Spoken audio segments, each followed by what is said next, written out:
name is Kelly Madrid. Today's date's June 16th, 2019. This is week 6 video, the digestive system. So in this week's video, I will be talking about how we process food. So basically an example of when I bite into a cheeseburger, how the cheeseburger travels into our digestive system. So to start off, there are 6 steps in the digestive system. First step's ingestion.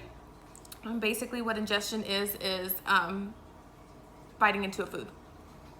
Then you have your second step, which is propulsion, and that's the food moving forward into your digestive system. The third step is mechanical digestion, and then the fourth step is chemical digestion.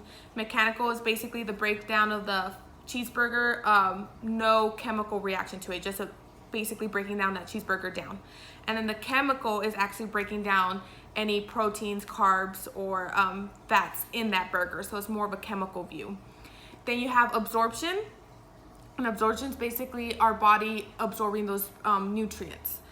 And then you have the last one, which is defecation, which is expelling of the rest of the waste of that burger.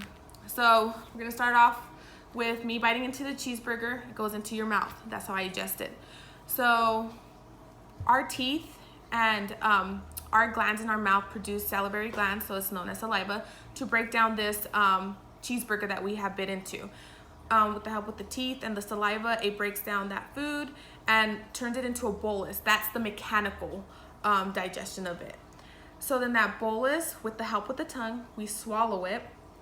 That bolus travels through our pharynx and into the esophagus, which is the food pipe.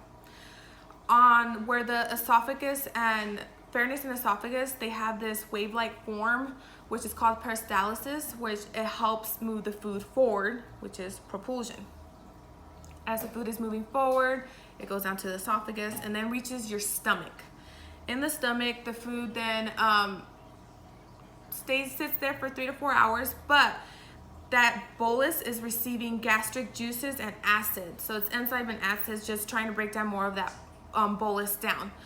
And once that gastric juices mixes with that bolus or breaks it down, it turns into chyme. Then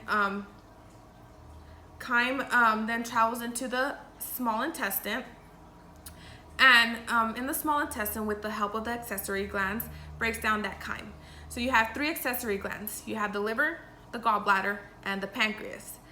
The pancreas, as the chyme is in the small intestine, the pancreas releases most of the enzymes which help break down the protein and the carbohydrates found in that chyme, okay?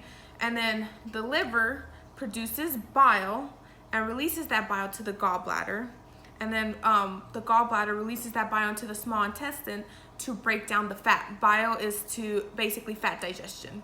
So when fat is broken down, proteins are broken down, and carbohydrates are broken down, you have fatty acids, amino acids, and glucose. That is known as the chemical digestion. Then it travels into the small intestine, and with the small intestines, we have obviously blood vessels that absorb those breakdown of the foods, and basically they absorb it into the body so the body can use those nutrients as energy. Obviously it doesn't absorb all of that product in there, because you still have some stuff that is waste. So the rest of that product that's left in the small intestine travels into the large intestine, and from the large intestine it absorbs most of the water, rest of the water that's left, and leaves basically like a brown black kind of, it's a stool, and it just travels into the largest intestine. From that large intestine, it keeps on traveling, goes into the rectum, and in the rectum it kind of signals that it's going to contract basically to release this waste, and then that waste is released through the anus, and it's known as a bowel movement. So that's literally the whole process of when you bite into a cheeseburger or any foods that you eat. That's the process of the digestive system, how basically we ingest it and then expel it out. Thank you.